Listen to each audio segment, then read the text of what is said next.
Townsend plays on,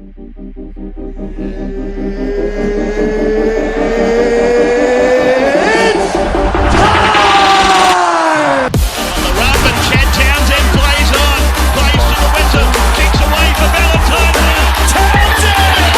I love this game. All right, guys, welcome back to another episode of the Chad Townsend Show. And today's episode, as always, is brought to you by playersgolfclub.com.au. Head over to the website, check out the merchandise, accessories. Our golf day is coming up on Friday, October the 13th. So that'll be really, really exciting. There's only very limited tickets left.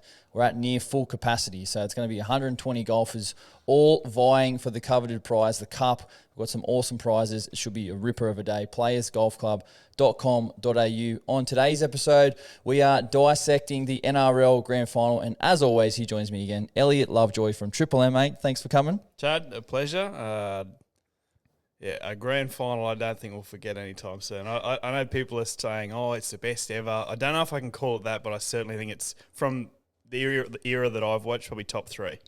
Mate, as you said, I thought it was an unbelievable game. I was on the edge of my seat. Obviously, I had some connections to the Panthers with my brother-in-law. I was wishing him home, and I know we'll get right into the game and everything about it in our deep dive. But the Panthers claim their third premiership in a row and state their claims as one of the best sides in the NRL ever.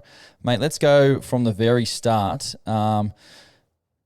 I thought it was a shaky start from the Broncos. They made 5 errors inside the first 15 minutes. Would you put this down to some nerves from some of their young players who potentially haven't been in those situations before? Well, I mean, yeah, they're such a young team, and I can't compare me playing in a Bush League third-grade grand final to actually being on that stage. So you know what it's like to run out during a grand final. I'm assuming, especially early on, you probably can't feel your legs or your arms.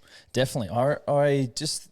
the speed of the game, like I remember I heard some of Cleary's comments after the game saying it was one of the fastest, most intense games he's ever played. And you run out of the tunnel, like the sound is just deafening. Like, 80+ thousand fans from both sides. There's a lot happening, and you seem to lose your legs or get tired relatively easy because it is such a big occasion, mate. We'll dive. We want to do a deep dive. We want to go into a bit of a detail today about the game and some of the big plays that happened. So I want to talk about Mitch Kenny. He's first try scorer. Not many people would have probably had him on their multis as the first. Mate, he scores his first and only try of the season in the NRL Grand Final. I didn't know that was his first one. Yeah, I can't say we have a little bit of a punters group, a few mates and I, and we all text each other a couple of words that probably can't repeat here. It was such a weird one because I reckon the Broncos would have been so happy how they defended that. Even though they kept dropping the ball, they just kept turning Penrith away early on. And then the short dropout. Is that a missed assignment where should someone be holding back? Definitely, yep. And I was just about to say that. I'll back you with I thought the Broncos defended relatively well. And they've done that all season, to be honest. So we knew that we expected that. But the short dropout, which has kind of been, I guess, a common trend now in the NRL because it is, 50-50.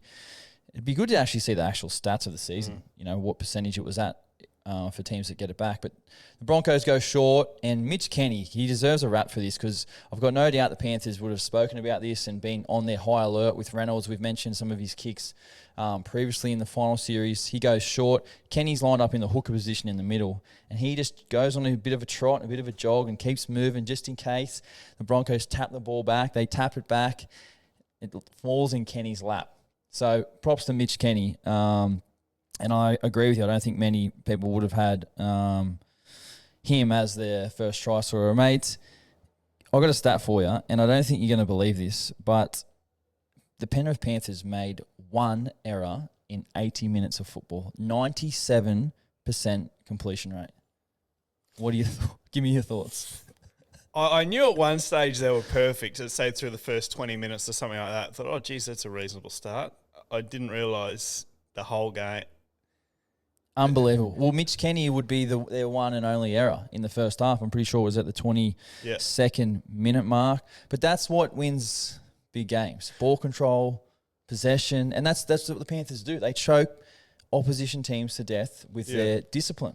Yeah, but it also probably shows how well Brisbane played. If they played against a team that only dropped the ball once and they still I mean, they should have won that game. They were still up by 3 scores at one stage. Definitely. I couldn't agree more with you. The Broncos would go on to make 11 errors in the game and complete at only 77%, which is kind of under that 80% threshold that most teams aim for. Like we said, they had a shaky start, 5 errors inside the first 15 minutes.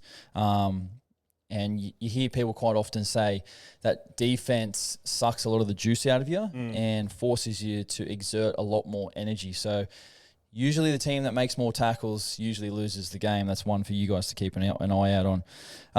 Mate, I want to highlight the referee. And it's not quite often, I guess, we talk about referees and their performance. Yep. But wasn't it refreshing and a great I didn't even hear peep from anything about the referee. Thoughts on Adam G and his performance? Adam G, I think the best thing you can say about him, I was watching the post game when they call up the touchies and the referees to get their medals and whatever, and they called up Adam G by himself, and the crowd was silent.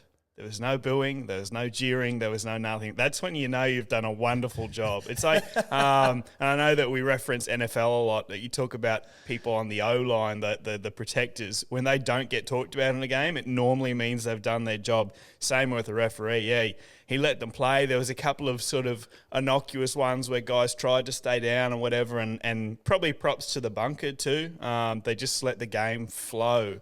And I know you can't referee every game like a grand final, but I hope we get more of that next year in the regular season. Why can't we, though? Why can't we ref more games like that? You know what? It's a question for you and your RLPA to go ahead and sort it out. That's not me. That's got nothing to do with me. I'm just, yes, sir, no, sir. I've seen you question referees. That's not how you go about it. Politely, respectfully. You're polite, but you ask questions. It's a fair question. Why can't we have every game like that? I think all it would take, though, is one injury where it wasn't penalised or something similar, and then we do this is what we do. We throw the toys out of the cot once it happens, and we crack down on something for 7 weeks that maybe wasn't a huge issue. And, yeah, I don't know. I'd love to think we could. I can't see it happening. Well, he's a shy boy, Adam G, so give him a shout-out. Is he? He's done a great job, I thought, on the weekend. His first NRL Grand Final, and there was a lot of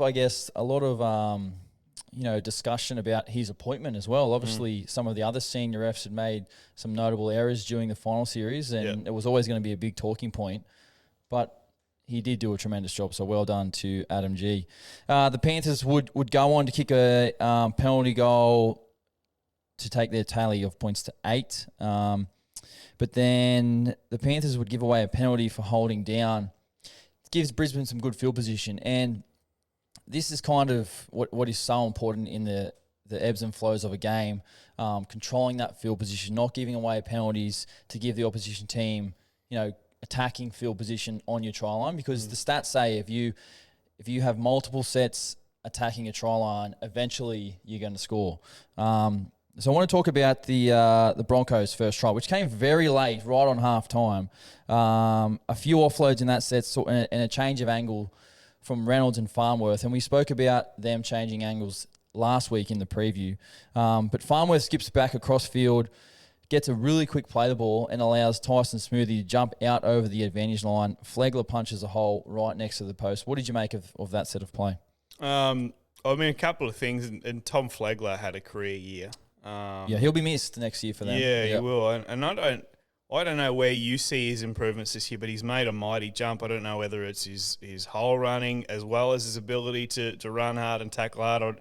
I don't know. You can go into the scientific details of that, but I thought he was outstanding. And for the Broncos too, I thought Tyson Smoothie played really well when he came off the bench. He came on a bit earlier than they normally use him. Billy Walters has been playing big minutes, but Kevy decided to bring Tyson on. I thought he brought a fair bit off the bench. Yeah, I agree with you. I think that that try assist for Flegler was great. I mean, the lead up was excellent. Farnworth gets a quick play the ball on the change of angle, gets over the ad line. And Flegler, I think his biggest improvement this year has been, his consistency and his controlled aggression. Yeah. Previously, we know that he was someone who could err on the side of caution. Last year, I think it was, he spent multiple weeks. Yeah. It might have been 8 weeks on the sideline from suspension. Him and Jake Etherington were long-lost twins last year. Hasn't he actually? He's gone down. He's run. I think there was one slap this year. That was it. So So Flegler's done a good job. He's controlled his aggression. That's what Yep. that's what the game's about. Controlled aggression. Use your aggression, channel it. But he's done a tremendous job at doing that. And obviously he moves on to the Dolphins with Herbie Farmworth next year. I think those two have had career best years, and they'll be really primed to add to that Dolphins team for next year. So Reynolds converts, obviously the try right next to the post. At this stage, I'm sitting on my couch. I've just had a nice steak dinner, and I've put the kids to bed, and I'm thinking to myself, we've got a game on our hands. Yeah. 8-6. I think the Broncos are probably happy heading into halftime with the amount of defence they've done, sitting at 8-6. Yeah, I reckon so. And I mean, the first real opportunity they had, they cracked Penrith. So that try and half time for me, I'm holding a sneeze and it just won't go away. No, that try right on half time, I thought, I genuinely thought Brisbane could, if they start fast at second half, they could run away with this, because all Penrith, they've had no ball and it's 2 points of difference. They would have been stoked. Yeah, 100%. Both teams only had 2 interchanges in the first half, which I thought was a pretty big stat. But having been, like we said, on the back foot for most of the first half, to be able to get that try right on half time, like you said, the first time really they got some good field position, were able to execute and score a try. I thought Kevy's message at half time, he would have been happy with that, and his message as well must have been something very, very important, because what we would be treated to in the second half, and we'll talk closely. We'll talk firstly, about Ezra Mam, but wow, your initial thoughts on that play, those plays from Ezra. I had to stop and replay, especially on the second and third try, because I'm thinking, this is the best defence in the competition, Penrith. This is a team that only leaks 12 points a game. This is a team that if they were going to break, I would have thought it was going to be Reece Walsh breaking them. And Ezra Mam, who's had an amazing year, Dally M58 the year, incredible player.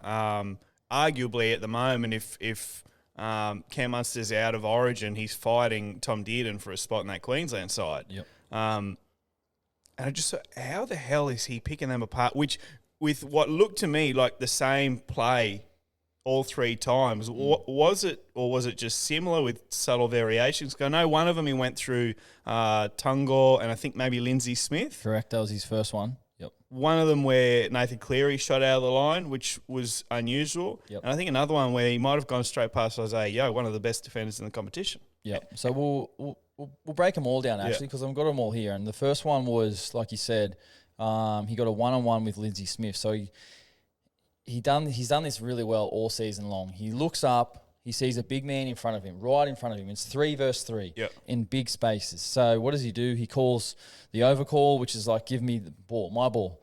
He looks straight at Lindsay Smith, goes straight at him. Boom, he goes off the left on his inside shoulder, then boom, off the right, in and out, in and away, like they call it. Right on Lindsay Smith. Lindsay Smith gets burned for speed. Tungor is kind of hesitant because he's not sure whether to hold out on his man. And then because of the speed of Ezra Mam, he gets through the gap. So first and foremost, gets through the gap, does a tremendous job. Then he sees Dylan Edwards, who's no slouch in defence, comes across, he's got speed as well, and boom, burns him on the outside. That's the exact sound he made, you're right. And that was, I think they were saying it's the fastest he'd run all year via their tracker, 36 Ks an hour or something ridiculous. Which is fast, which is quick, which is like almost, I think, Hamaso Tabua Fado quick. You've played against him a couple of times now.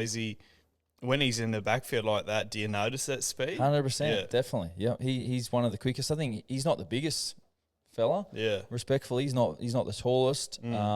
He might be, 84, 85 kilos. Yeah. Which isn't that big for a half, but man, he's got some wheels, some speed, and some acceleration off the mark. That one was, I was sitting there going, just clapping, just going, wow, what a moment, what a try to get your team in front in a grand final, in your first grand final. Like you said, Daly M58 of the year, mate, he deserved some big credit, mate. His second try was on the back of some of the Panthers showing some ill discipline. And as I mentioned before, this is what happens throughout the whole season, and why coaches just harp on discipline. And the Panthers would go down and give 7 tackles set away. They get the kick wrong, and then they give a penalty away. So all of a sudden, the Broncos have just scored. They got a lot of momentum. Panthers are now on the back foot. And I heard Ivan Cleary say in the post-game wrap-up that they've never been in that situation before, where they've been behind by multiple tries. So it was the ill discipline that got Penrith in that situation in the first place. Panthers give away the penalty. Broncos get back in good field position. And we spoke about their ability to offload, and they needed to offload to break the Panthers line up. And that's how the second try would happen. Payne Haas would offload to Palacia. And Palacia throws about a 15-metre cutout ball to who? Your man, Ezra Mam. And like you said, he cuts in half with his left foot, one of the best defenders in the competition, Isaiah Yeo, breaks through the line, goes through and scores, mate. Give me your thoughts on that play. When he scored that try, I thought, and Ezra, I know he spent a lot of time in Sydney and in Brisbane, but he's a Torres Strait boy, and having grown up there myself, it was pretty magic for me, because I'm sitting there and thinking, I think he's got family on Hammond Island. I'm thinking all the islands up there, the way they love their footy, they're celebrating with family around, I'm saying 30 to 40 people inside a house over one screen, and they just would have been going bananas. Every island would have been going nuts. And I was, being neutral watching the game, I was buying into the Ezra magic. I'm thinking, like you, this is this kid's first grand final. He's still so young. How the hell has he just beat one of the best defenders in the competition? This is a fairy tale story. And at that stage, I'm all in on the Broncos. Yep. Well, you tipped the Broncos. I did. So, but also, I think I went about 30% during the finals of my tipping, so it doesn't mean much. And it's props to, I guess, Keenan Palacia as well to get the offload and look for one of your speed men on the edge and boom, throw a nice cutout pass straight to Ezra's chest, and he does the rest, like you said. His last try, which would come off some Reece Walsh brilliance. Now, I want to break this down a little bit. Reece Walsh was probably quieter than usual in the grand final. I know he's copped a little bit of flack post-game, which I think is definitely unfair. He's had a tremendous season. So this play here, it goes out the back to Walshy. Cleary firstly checks his back rower, and then you see him Cleary change his speed. He wants to go and get Reece Walsh, because to be fair, here Tungor, Cleary have done a pretty good job of defending Reece Walsh for most of the night. I thought they'd done a pretty good job. So Cleary goes hard, and because he goes hard at Reece Walsh's outside shoulder, so if you're watching the game, it'd be Reece Walsh's left shoulder, where ideally you'd like to go at his inside shoulder to push him on the out, but because he went kind of across his body, Walsh sees that, boom, cuts him in half, left foot, and then who's supporting up the middle? It's your man. And I was watching the game with my partner, who she's been learning about rugby league as the years go on. And then she'd heard I think the stat on the tally where they said, at 2 tries he was tied for the most tries for a 5/8 in a season. And then he ran away and scored that. And she's up and about. She's like, he's broke the record. I'm like, you don't even care. What's his name? I don't know, but this is great. Like, it was magic. And again, if I thought the Broncos were winning before when they scored the second try, when they had the third try, I literally texted a couple of my Broncos fans who were texting me throughout, friends, Jesus, that were texting me throughout the game, and I went the early crow for them. I did. Yeah, wow, you did that to them? Wow, I texted them saying, hey, congrats, what a season, you're smoking them. Look at Penrith's body language. Wow. I literally at that point, mate, I thought the Broncos are going to win 50 points to 8. Yeah, well, that was my next question. Like 3 tries in 10 minutes. Yep. The score is now 24-8. Like, you're sitting there thinking they're home. I text 4 different people saying congratulations. I hate myself for it. I can't believe you early crowed them. They'd be so upset with you. There was a few words said after the game, but you even watching that, and I know you wanted Penrith to win for Scotty Sorensen, your brother-in-law. You looked at Penrith in the in-goal. You looked at their body language. You said before, they had not been in that position. Yep. No one on the planet, except for probably the 17 blokes on that team and their coaching staff, thought they were going to come back and win that game. definitely. They're behind by 16 with, you know. In a grand final. Yeah. It doesn't happen. And that's what I guess is so impressive about the next part of the game. Because in that 10 minutes from Ezra Mam, the magical 10 minutes that he produced, Jerome Luai would go off and with his dislocated shoulder in the 52nd minute, putting more pressure on the Panthers. They've just lost Luai. We know what he brings to the team. But Jack Cogger would come on, and I want to speak a bit about Jack Cogger's role because it would push Nathan into more of that 5'8" role where he would kind of just go everywhere, all over the field. And you've seen some of the plays, which we'll get into. We'll get into the first one, actually, where Cogger would now go into that ball-playing role where he would get the ball, be on the ball, and playing nice and direct and straight. And that first try, which of all people supporting up through the middle, Moses Leota.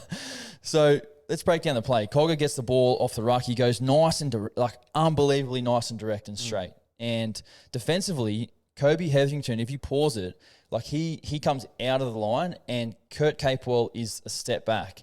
So we call that front-on pressure, and we don't like front-on pressure. Front-on pressure puts a lot of pressure on your outside defenders. So Cogger goes nice and direct into the line.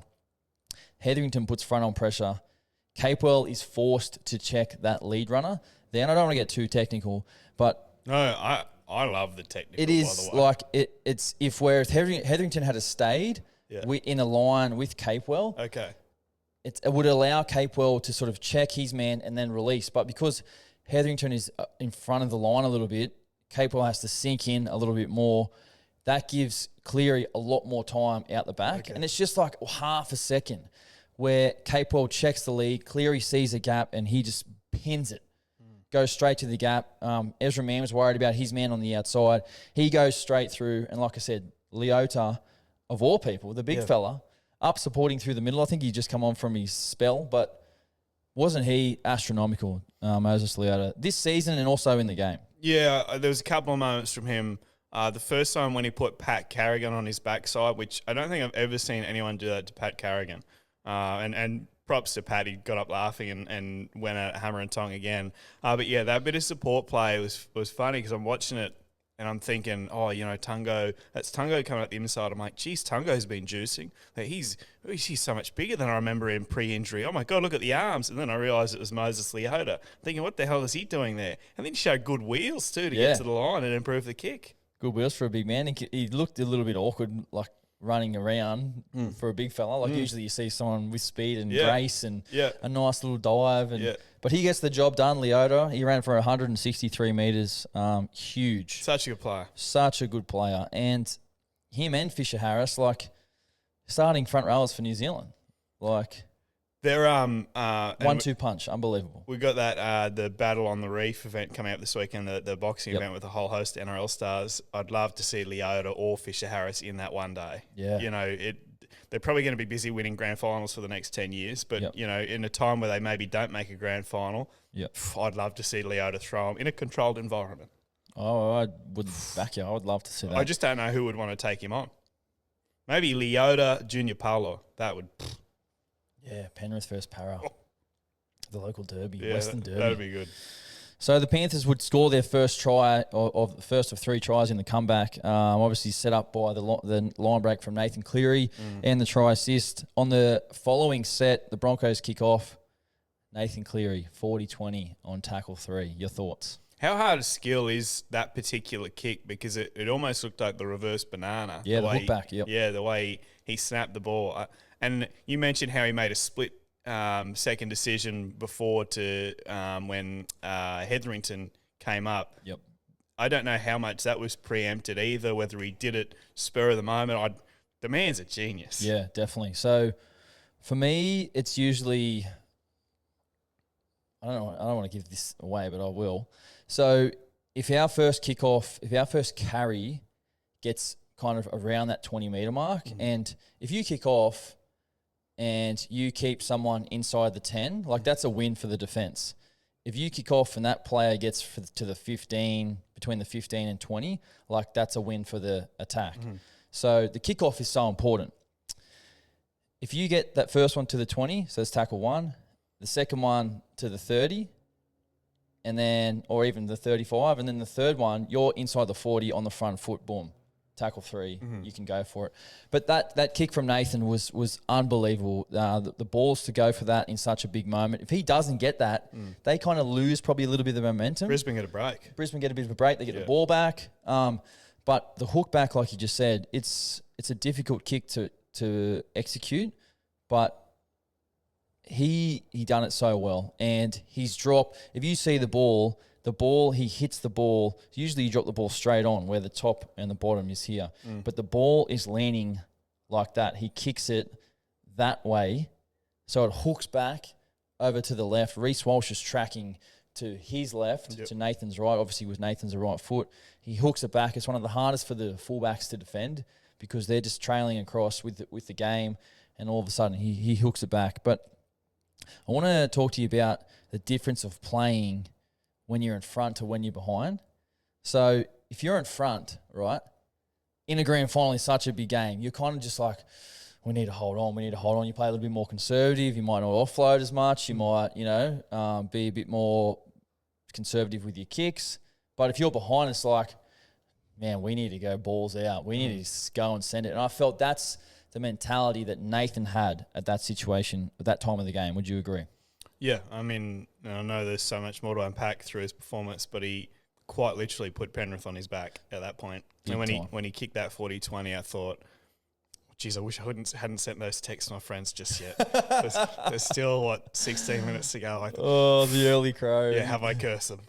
Oh, geez. So he's in the mad minutes of Nathan Cleary's Dally M performance. Sorry, not Dally M. Clive Churchill. Give him every award after that. He hasn't won the Dally M yet, but I'm sure it'll be something for him to get in the future.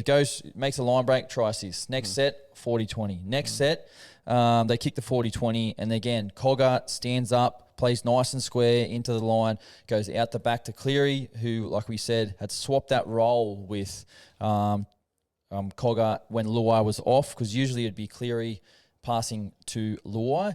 So Cleary's out the back, going at speed, and then he plays again out the back, kind of pretty early to the big fella on the edge, Crichton, and the Broncos' right edge sliding on their defensive line. And if you give a big man like Crichton that much space and room on an edge, I mean, once he got the ball, it was just like, you could see, I'm taking you guys on, just stop me. Gets over, scores the next try. How'd you see that one? Stephen Crichton and I go through waves of my favourite player probably of the modern era. I loved Matt Gillette at the Broncos. I loved everything he did, and it was a shame because I was never a Broncos fan. But I just thought he was outstanding. Stephen Crichton is currently probably my favourite player to watch. I love everything about his game. I thought, and I know he originally wasn't going to be in the New South Wales final team. I thought he was probably their best player throughout the series outside of probably Toto. Yep. Tony Staggs is probably pound for pound one of the strongest centres in the competition, and he put him on his backside with a right-hand fan. He's so skillful. Like we said, attack or defence. He is a joy to watch. Once that 4 straight grand finals he scored in, freak. They're going to miss him. They're going to miss him. That was his 100th NRL game too. Yep. In their grand final. So I hope it goes well for him at the Dogs, because I would hate to not see the same Stephen Crichton week in, week out, because it's just a joy to watch. Yeah, I mean, obviously a big decision for him to move on, and you can just tell how much playing for the Panthers with his mates means for him, and obviously he's got some unbelievable memories there, but moves on to the Bulldogs on a long-term deal, but there's no doubt he'll be definitely missed. So that makes the score 24-20 with 10 minutes to go. How are you feeling at this stage? Any more text back to the friends? Well, I'm not saying anything, but I'm getting texts from them saying, again, words I won't repeat here, but curse, witch doctor, you're doing this on purpose, reverse psychology, you hate the Broncos, yada, yada. And I'm thinking, you know what, I probably deserve all this. What is happening? And then you look at Brisbane, and fair enough, they're in their first grand final in 8 years. And unfortunately, we know how that one went from in 2015. They looked so nervous behind the goal line. I know their leaders were talking. I'm sure the boys were listening there, but I don't know whether the heavy legs had come in. You talk about defending a lead. It looked like they were just defending a lead. They stopped playing footy. Yeah, it was tough. Like, and I know because I've been in games before where the momentum's against you. Yep. And at this stage of the game with 10 minutes to go, the Panthers just scored their 2 back-to-back tries. So all the momentum is with Penrith. I mean, the Broncos hadn't touched the ball for, however long. But, in those first 2 tries, the Panthers scored, the Broncos kick off. The Panthers kick 40-20, the Panthers score again. So, you're just standing behind the post going, boys, come on, let's go. We need to find something, find some energy. They did look like a bit like, geez, how do we stop this? We need to stop this now. And that'll lead us on to the last try. Unbelievable. I mean, like you said, Cleary just puts this team on his back. He's swinging both sides, side to side, and I'm thinking to myself, geez, this could almost be the game here. The Broncos stop this. It's like there's 3.5 minutes to go. The Panthers, Nath calls the ball down a short side with an underlap. The Panthers have 3, the Broncos have 4. And Kenny throws a ball out to Cleary. And if you pause it again once Nath catches the ball, you'll see all of the Broncos players going sideways. Like they're running to the sideline. They're all trying to cover and defend. And, I heard JT on the commentary say there was no communication, and it's so right. If you had communication from, those type of players saying, you go and get him, he's my man, you got him. And unfortunately, it was Reece Walsh who just walked for maybe 1 second, half a second, and it's Cleary who sees them all coming off sideways, bounces off the left foot, comes back into that space that Reece Walsh was standing at, and goes in under the post, and basically that's all she wrote. Yeah. What did you make of that last play? There's a couple of things. I mean, going back to the text, at this stage I'm getting from people, we're going to burn you at the stake, etc., which is fair. But also, watching him score, I was glad to have a moment just to sit there and be in awe of what he was doing and what he'd done. It reminded me of, I don't know if you ever played, you got siblings? Yes, I got a younger brother. Perfect. So I used to always play footy in the house of my younger brother, who's 8 years younger than me, right? And he'd be, 6 years old at the time, and I would have been 14. And what I'd always do is we'd muck around, and I would never let him win. So I'd let him get out to a So you're a bully. 30-6, 100%, 30-6 lead, and in the dying embers of house footy, obviously I'd win 32-30. It was that all over again. It was the younger brother, little brother syndrome once more. My brother texted me saying he was sitting there in the fetal position, rocking back and forth because it was bringing back bad memories for him. It was just that 25 minutes of football from Nathan Cleary, and this is just my opinion, is the best I've seen from a half ever in any game in State of Origin, in the NRL. It was just a joy to watch. Yeah, I couldn't agree more here. I think as a genuine footy fan, and I'm only aligned to the Panthers a little bit because of Scotty. Yep. But if he wasn't playing for them, I'm just sitting there as a neutral going, wow, I'm watching the game, trying to analyse it. Like I said previously, I'd like to write notes on the game and see, who's doing what. And then obviously we're talking about it today, which is great. But you just have to sit back and go, wow, what a performance. And there's those 2 players, Ezra deserves these type of accolades as well. Mm-hmm. To score 3 tries in a grand final and obviously unfortunately lose, but then it's like Nathan Cleary's ability. It's like Luai goes off the field, boom. I need to step up. I'm behind, and that mentality of playing behind and chasing points, it's dangerous. And he did it just so unbelievably well. Just could not believe it. The only grand final it reminded me a bit of, and I know there was a big comeback in that one too, that's probably why, was the Dragon Storm of 99. But that was more a team effort. There was a penalty try involved in there too. But there was some unbelievable individual performances that day from St. George that will go forgotten because of the result. I hope that's not the case with Ezra. I hope in 10 years we're still talking about Ezra Mam's performance. Yeah. And I know he gets pipped by, Nathan Cleary becoming a Greek god for 25 minutes. But, Ezra Mam in his first ever grand final, unbelievable. And that's the thing with football, and is that this year will never be replicated. The performances, the teams, every team will change.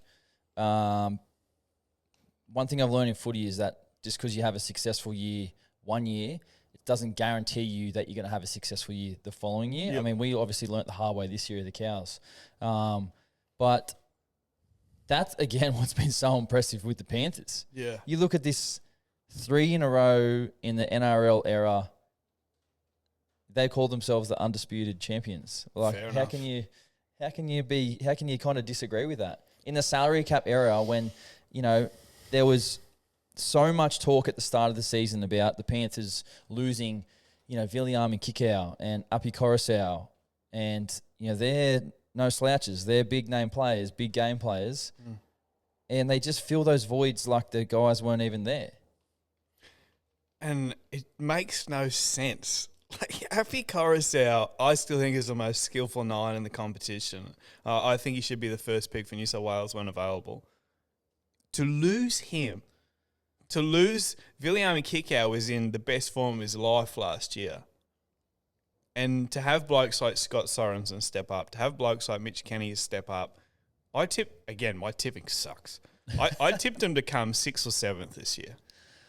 Yeah, well, most like experts were tipping them not to win. Nah, I Because didn't. of the losses of those two. I think I tipped the Roosters Cowboys grand final. And it means, you know, they lose Stephen Kite next year, they lose Spencer Leniu again, arguably 2 massive outs, but I just can't doubt them. Taylor May's going to come back. I expect him to maybe become a centre in the coming years, and they got that many big boppers. It's a breeding ground for talent, not dissimilar to the way Brisbane's set up. I know it's a very different basin, but, you know, Brisbane are going to lose your Farnworths. You got this kid called Deloise Hoyter who could be anything. They got forwards falling out of Kevy Walters Wahoo. Both teams are going to be absolutely fine. Yeah, so, I mean, yeah, what a game. I mean, we were absolutely treated to one of the best grand finals So good. to ever watch the game. I think as a rugby league fan, you just have to sit back and just be like, wow, like, you know, what a game, what a season. You know, it didn't go to plan as we all would have hoped from other teams. But Can you remember, sorry, I'm just trying to think, a better performance in a losing game or series? I remember... Cherry Evans got the Clive Churchill in a losing grand final. Yeah, fair. And I'm sitting there thinking, when they're doing the presentation, Clive Churchill, and I thought Ezra Mam. Ezra Mam was on the tip of my tongue, but obviously I'm like, well, the Panthers just won, so it has to be Nathan. You can't go past what Nath did. You can't. But like, they're the two. I'm just going, geez, it's out of these two. But at the time before they announced it, I'm like, if they said Ezra Mam. Like, I wouldn't have been upset. I wouldn't have been like, nah, that's Nathan deserved it. I remember it was Origin 2012-ish. It was when Ricky did the 2 years where I actually thought he brought New South Wales back to being really competitive again. It was just before Laurie took over and won. I thought Todd Carney was the player of the series that year, and it's gone on to be forgotten because I think New South Wales lost by a point or maybe 2 points in game 3. That's one that stands out to me. But, yeah, you're right with the Terry Evans. And, yeah, Ezra was he was unbelievable. Yeah, definitely. So, you know, it's unfortunate for the Broncos that they go down by 2 points in the NRL Grand Final. Had a tremendous season. Like we said before, a lot of their players had career best seasons. They do lose 3 of those significant players. Flegler, Farnworth moved to the Dolphins, and Palacia is off to the Titans. So 3 of their, you know, starting 17 from the grand final. Like I said, you know, seasons change. Like, it's so important to stay focused, and they'll be hungry. Like, you know, they showed last year they didn't even make the 8 last year. 3 or 4 years ago they won the wooden spoon. So, you know, they got a lot of young players. Fletcher Baker's coming in from the Chooks. All right. He'll be a good get. A lot of the young players who are primed, and you know, they'll be back again, hungrier than ever, I assume. But that's it, mate. Anything more to add on the NRL Grand Final before we move on to the next? Nah, just an absolute pleasure to watch. Like I said, I've rewatched the Cleary highlights about 3 times. I watched them this morning before as I was finalising my notes on the game. And I just in awe. Still in awe. I sat there after just mesmerised. And my partner's trying to talk to me, asking questions. I just need 20 minutes. Just give me a bit of time. I'm recovering. I've obviously seen a couple of photos from the post-game celebrations. They're enjoying themselves. They're enjoying themselves, which is what you do. Yeah. And our 2016 WhatsApp was going off with the boys. A couple of photos and a couple of memories, which was good to see. But you can't share them here. Definitely can't share them, and they won't be shared. But I saw Scotty's outfit. He was dressed as Conor McGregor. Did you see it? I did see that. Yeah, he looked far too good. He had the tattoos on, the open shirt. He's a good-looking rooster, your brother-in-law. Yeah, it runs in the family. Just him. He's a good sort. Yeah. Yes, him and his wife. Your wife. Yes. Shit. Yes. I He does was get the trying to be raps. funny, He's like an Adonis, the big fella. Yeah, he is. Yeah. But did you see any other outfits from anyone else? I think some of them were dressed as Squid Game. I saw Brian Toto. I thought that was pretty good. I was obviously being a Newey fan. I was enjoying the NRLW women. They dressed up all as knights and queens because they defended the kingdom. I enjoyed that. I thought that was pretty good. And then there was one random one dressed up as Shrek, which stood out. But yeah, it was good too. That game actually went down to the wire too, didn't it? Another individual performance, Jamie Chapman from the Titans in a losing team. But Tamika Upton, she's the talk about undisputed goat of the NRLW. Yeah, freak. I caught the back end of the game and I was like, this is close. Yeah. And everything I saw from when I was watching it was just Upton in everything. Put the team on her back. Like, we're talking about Cleary. She done the same. She's a freak. She's a Central Queensland product and just superstar and smart business. I think Newey signed her for 5 years. Yeah, so I did hear that actually. Yeah. And for them to go back to back, that's unbelievable. They're creating their own little dynasty in NRLW. So shout out to the Newcastle NRLW team. Congratulations to them. Mate, I've got a couple of topics here before we wrap it up. Yep. You just brought it up before, but the Blues, New South Wales Blues coaching job. Obviously, Freddie Fittler decides to walk away. Any candidates pop out at the top of your head? There was something that I saw on social media popped up as an idea that had me falling off my chair in excitement because I had not have put these two and two together. What if Ricky and Bellyache did it together? Yeah, I'd be for it. That would be one of the great angry partnerships. I'd be for it. Both guys are so you combine Bellamy's masterclass and the passion of Ricky Stewart, and they're best mates. Yeah, no, they get on really well. They've worked for Australia and together before. I would, and because I was thinking, I'd be happy with either of them taking the gig. I'm not saying it will be one of those two. They're just two names being floated. Yep. But to have both of them together, outstanding. The other one, there's been whispers about this for ages. I don't know if there'd be any truth to it. I know he's doing some stuff with positional coaching at Manly next year. Is Mick Ennis? He's the next name at the tip of my tongue. I was going to say Mickey. Basically doing like a little coaching apprenticeship with a couple of clubs at the moment in a few different roles. But the one thing I know about Mickey is unbelievably passionate and professional and loves New South Wales. So he's a definite option. But outside of those three, there's no really other sort of outside candidate that really, there's no standouts, no. And it would take a left field, someone that hasn't coached before. You know what I mean? So I would expect Bellyache or Ricky, hoping for both. I think the surprise one could be Ennis. Outside of that, I don't know who else would be up for it at the moment. Yeah, so I mean, it's an interesting one because they need to get this. They need to get this appointment right because that's what Queensland have done, and they've just re-signed Billy on the same day for 3 years. Yep. The Queenslanders have come off back-to-back series wins. Yeah, and we're sick of it. We're sick of it. I mean, because I hear Ruben and Tommy speak about the aura. They're in camp. They've got JT here. They've got Smitty here. They've got Bill here. And you're like, shut up, boys. They got Nate Miles here, and they're just like this. Yeah. Just like, listening and just soaking in every single word. So we need some of that down south of the border. I'll just see. We're out of our depth up here. We are. Every time we walk in, producer Dale, just Queenslander, doesn't even say hello. Oh, just had enough. We need, and this is, again, I go back to Ricky of, I think, 2011, 12, whenever it was, he brought that fire back into New South Wales belly again. When Laurie took over, it was set up, good to go.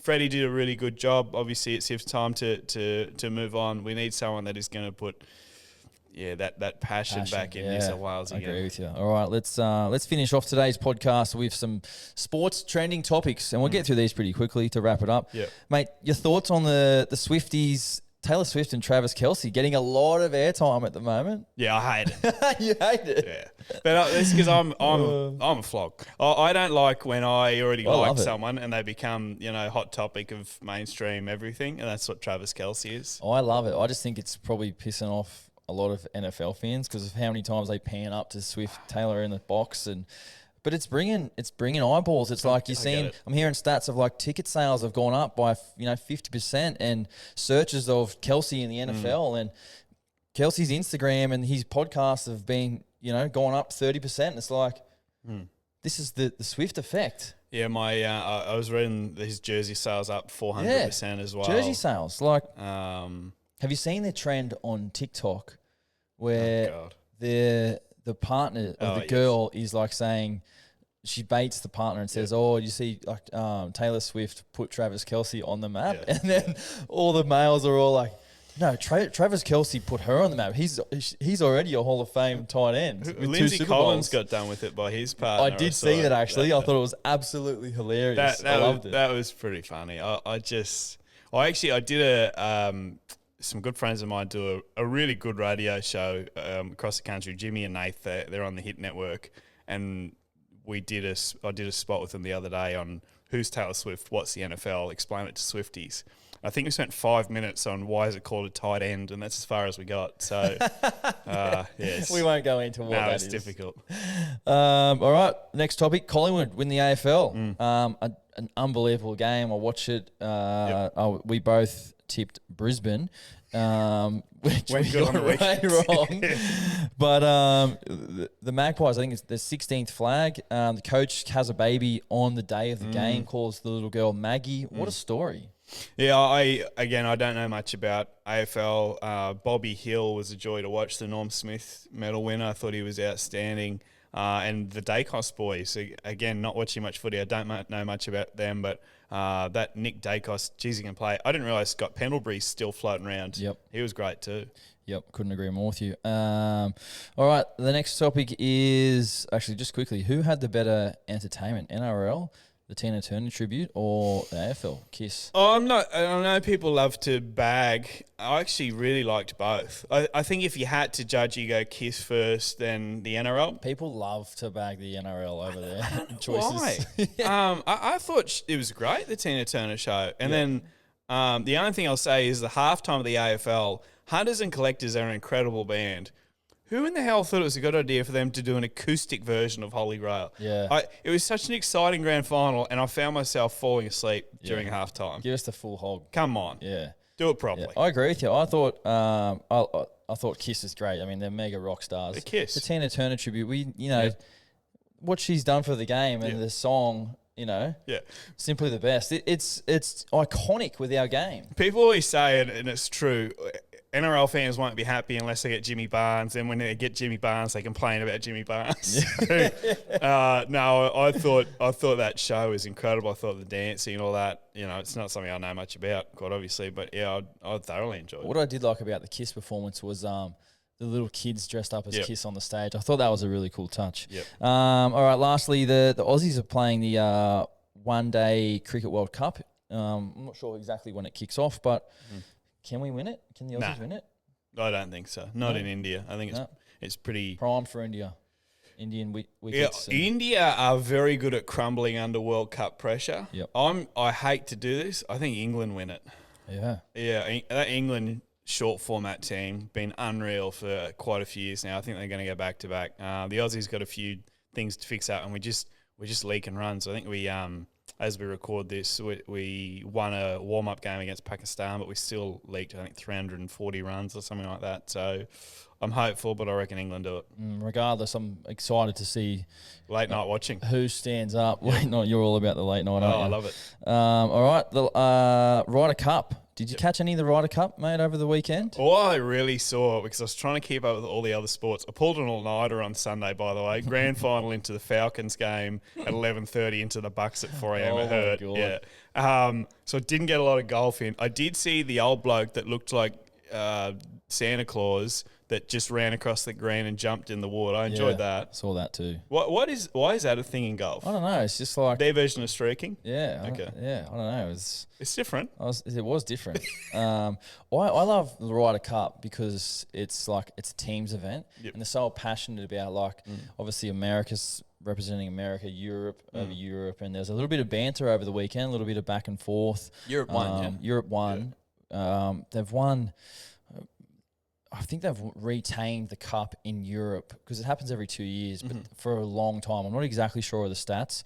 We'll have to double check that. But let's quickly go through some of the notable NFL scores from the weekend. I know do you want to tell everyone that you're 4-0 with your fantasy? I am 4-0, my first ever year of fantasy. Chad wouldn't let me in his fantasy comp because it said it's for NRL superstars only. Well, actually, you're talking about one NRL superstar who's 0-4. Val Holmes. Scott Drinkwater is 0-4. So if anyone's out there watching the podcast, call him Owen because me and the What's boys have been calling him Owen. And his projection, was 15-0. He was projected to not lose a game. He drafted really well, and his plays have just not produced. Poor old Drinky.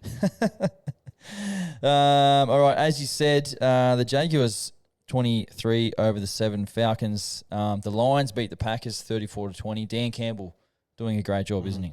Yeah, if you're just new to NFL, you want to jump on a team, the Lions are a fun one to do because they sucked for so long. Yeah, that's a good idea. If you're just joining the NFL, jump on the Lions. Bills give the Dolphins their first loss. Your take on that, 48-20. Gave them an absolute touch-up. Josh Allen confuses me, their quarterback, because we watched the first game of the year against the Jets. He looked mid. Yep. And all of a sudden he's back in MVP caliber form. I think he's favourite again in MVP voting. Yeah, so. I think he got a bit of a rocket a couple of weeks ago that has awoken the beast. The Bears lose to the Broncos 28, Broncos 31. Do we need to talk some more about the Bears, or can we just move on from them? I think we can move on to the two worst teams in the league, yeah. The Ravens beat my Browns 28-3. Deshaun Watson wasn't playing, so... Oh, an excuse, yeah. Yeah, we'll take the Texans 30-6. Give me some thoughts on CJ Stroud, the young quarterback. Yep. Excellent. Ohio State, he came from. He hasn't thrown an interception so far. Again, if you're new to NFL, haven't watched it, that's so rare, especially for a rookie. It looks good. You watch him. I love watching quarterbacks where when they throw the ball, it's effortless. If you ever get a chance, if you haven't before, try and get hold of, you can get them at Rebel Sport for $30 or $40, the actual NFL balls. Try and throw them because it's bloody hard. It takes a long while to even learn how to spiral. This kid, when he throws the ball 30, 40, 50, 60 yards, effortless. And he's only a little bugger too. I think it's the size of their hands. And like with me, I got tiny hands. No chance of throwing it that far. The Rams beat the Colts 29-23. What was a pretty entertaining game. Your Bucks beat the Saints 26-9. Your thoughts? A couple of things. You and I have a bet on that Mike Evans from the Bucks goes. You didn't get that many. Well, here's the thing: 1,000 yards or over. He was going awesome. Then he did his hammy. So I'm worried he's going to sit out a couple of games now, and this bet's going to get tighter. But yeah, look, we run the South, as we say, the NFC South. The Bucks are the kings of that at the moment. The Saints are the most unlikable team in the league, in my opinion. So it was really nice to beat them. Yeah, nice. I know we just quickly glossed over it, but producer Dale, his Texans, like you said, beat the Steelers. Oh, he's got reason to smile. Any thoughts on that? Give us his yell. Anything? Flawless, he reckons. We'll see how they wind up at the end of the year. It's weird them not sucking. I'm not used to it. Yeah, I know. The Eagles beat Commanders 34-31. The Bengals lose to the Titans 27-3. Are the Bengals done? I don't want to. I can't write them off yet, but something is sincerely wrong there, and I think Joe Burrow's about 30% fitness. Yep, I agree. The Chargers beat the Raiders 24-17. Cowboys pump the Patriots 38-3. Mac Jones gets taken out of the game. 49ers 35-16 over the Cardinals. The Chiefs beat the Jets 23-20. Zach Wilson's best outing so far, wasn't it? Yeah. Although he had the fumble at the end, but yeah, I mean, this game as a quarterback is based on the quarterback rating. It doesn't always say everything, but in this one, I think his was 103. And Pat Mahomes, the best quarterback in the league, his was in the low 60s.